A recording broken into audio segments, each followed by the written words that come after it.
A girl who carried her own sky. She is carrying her own sky because there is nothing around her to protect and save her from her life's storm. No matter how tough her life was, she was always looking up for her own sky. Her family had just returned back from Iran to Herat, Afghanistan. They only carried small tools, tired hearts, and big hopes. Her parents, who were a young couple, were expecting their first child and hoped everything would be fine where they came from. But life didn't greet them as they had anticipated. A daughter named Azada was born in August 1995. There were no buildings around. There was nothing above her and her mother to shield them from the burning sun and empty desert sand.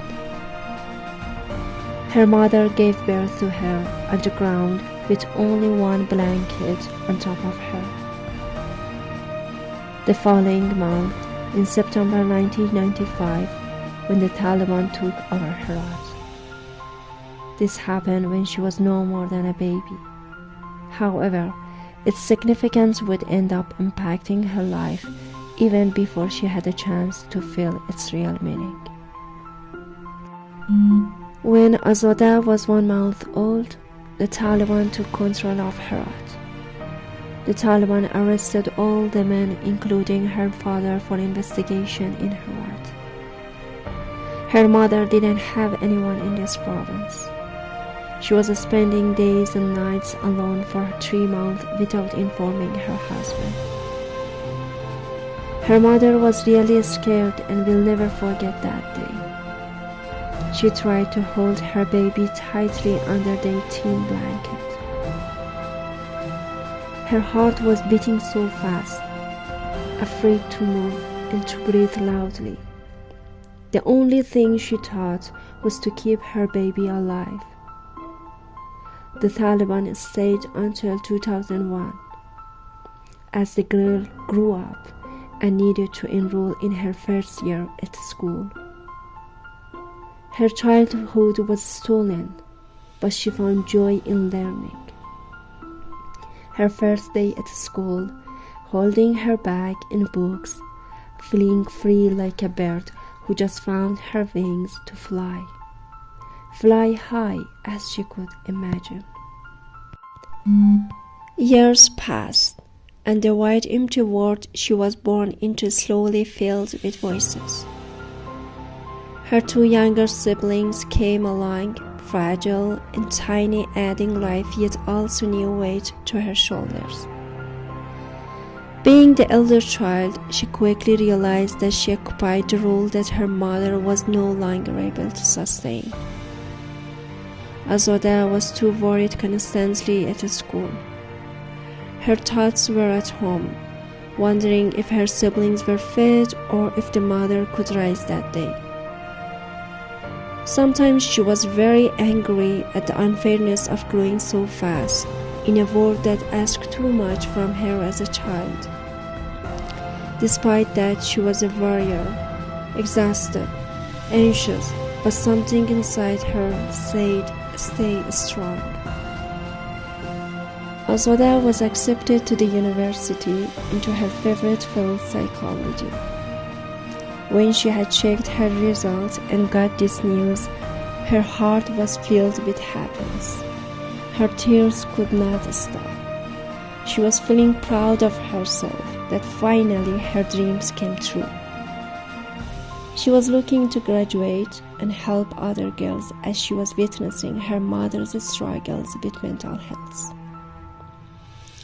Azada was dreaming to graduate and find a job to support her family beside her father, as he was only a daily laborer.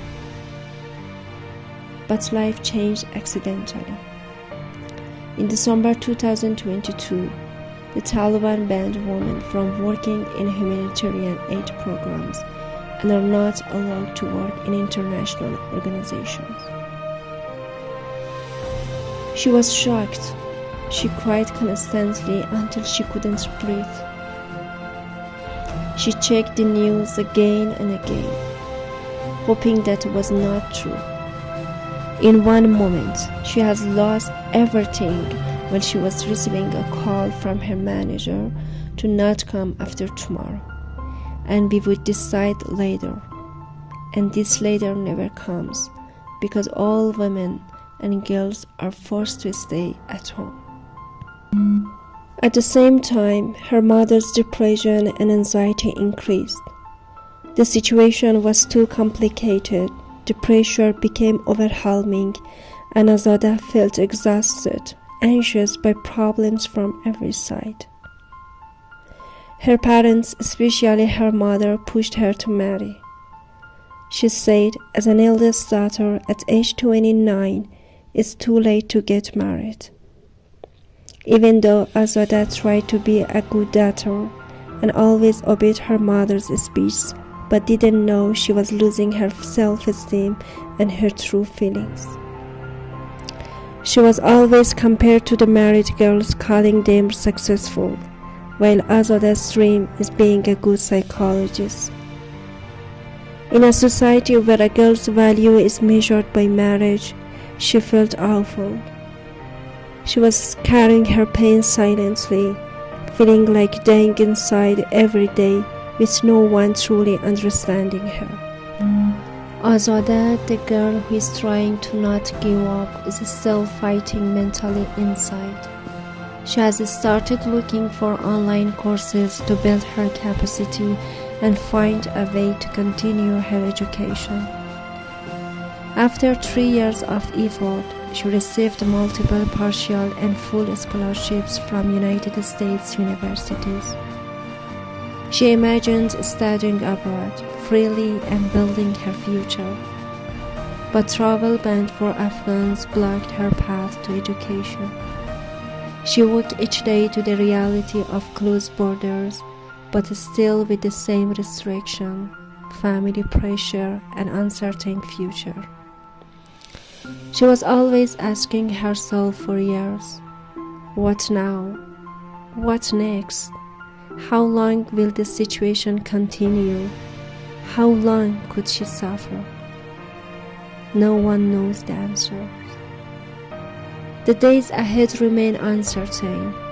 It's probably a difficult time for her, a time when she struggled to live, to progress, to be happy, to cry but not to be silent, to breathe without pain, not to be afraid, to fight, not to live, to stay, to create, to be human, to survive, to survive, to survive.